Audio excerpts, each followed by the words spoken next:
आदाब, नमस्कार, वणक्कम, सत श्री अकाल।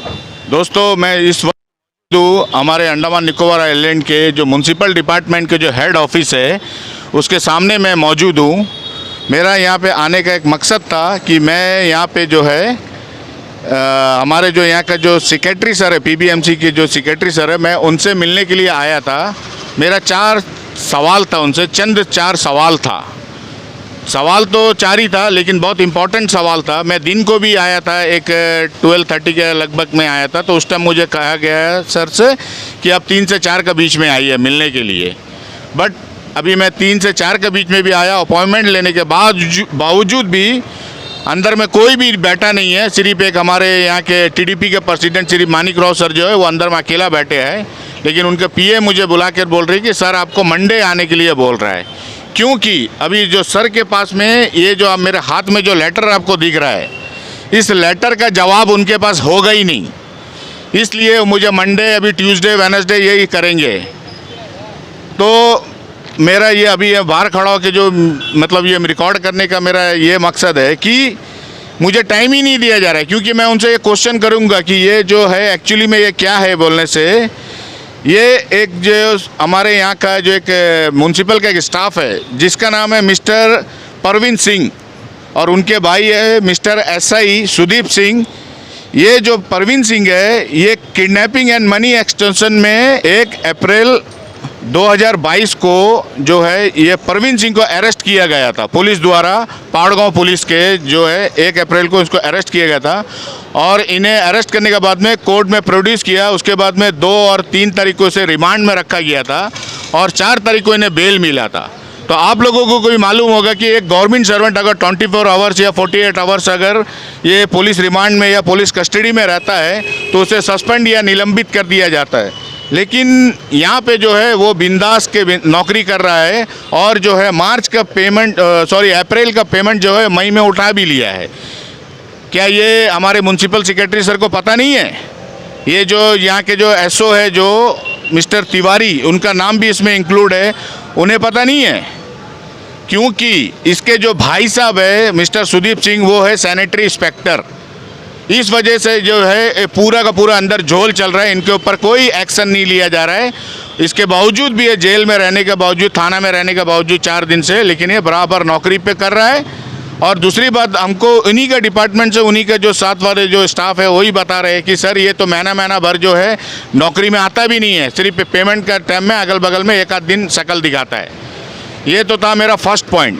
सेकेंड पॉइंट जो है मेरा जो है, जो काउंसलर है हमारे यहाँ का, जितना भी 24 जो काउंसलर है, उनका कहना ये है कि आज मेरे काउंसलर से मेरा बात भी हुआ है, उनके साथ में मेरा थोड़ा मुठभेड़ भी हुआ है, हमारे 11 नंबर वार्ड के जो काउंसलर है।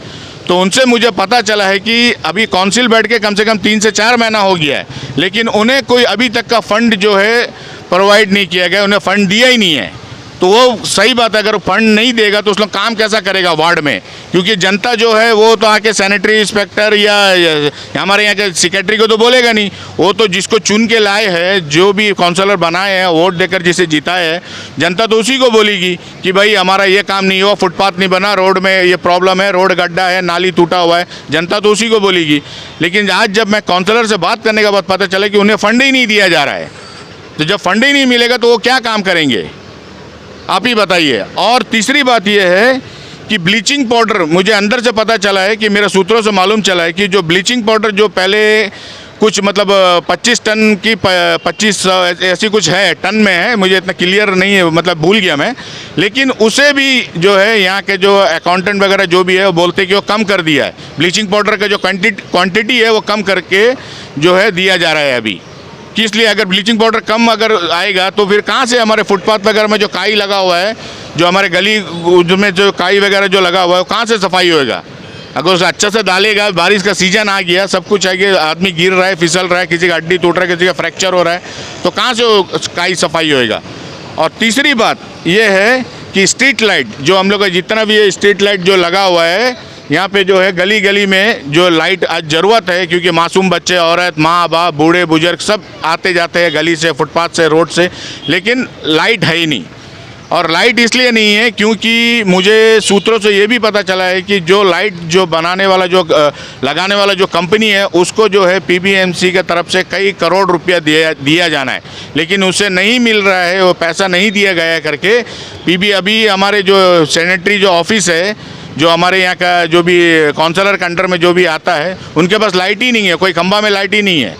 जिसका जीता जागता सबूत जो है हमारे सादीपुर 11 नंबर वार्ड में कम से कम 10 से 11 पोल में जो है लाइट है ही नहीं, अंधेरे में वहाँ का पब्लिक, वहाँ का जनता रह रहे हैं। तो इसी विषय में मैं आया था आज हमारे यहाँ पीबीएमसी में सेक्रेटरी सर से बात करने के लिए।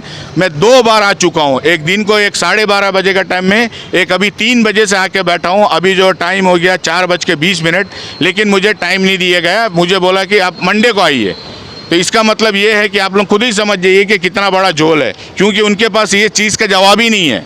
फंड नहीं दिए जा रहा है, ब्लीचिंग पाउडर कम कर दिया जा रहा है, स्ट्रीट लाइट कहीं में दिया नहीं जा रहा है, इस वजह से उनके पास जवाब नहीं है, इसलिए मुझे टाइम नहीं दिया जा रहा है। तो आप लोग सोच लीजिए, समझ लीजिए कि हमारा अंडमान निकोबार में किस कदर का अभी जो है यहाँ पे चल रहा है। हमारे यहाँ का म्यूनसिपल डिपार्टमेंट के जो भी यहाँ बैठे हैं वो किस कदर का हमारे को यहाँ पे चला रहे हैं। तो आप लोग देखिए, आप लोग समझिए और आवाज़ उठाइए मेरे भाई, नहीं तो कुछ नहीं होगा हमारे अंडमान का।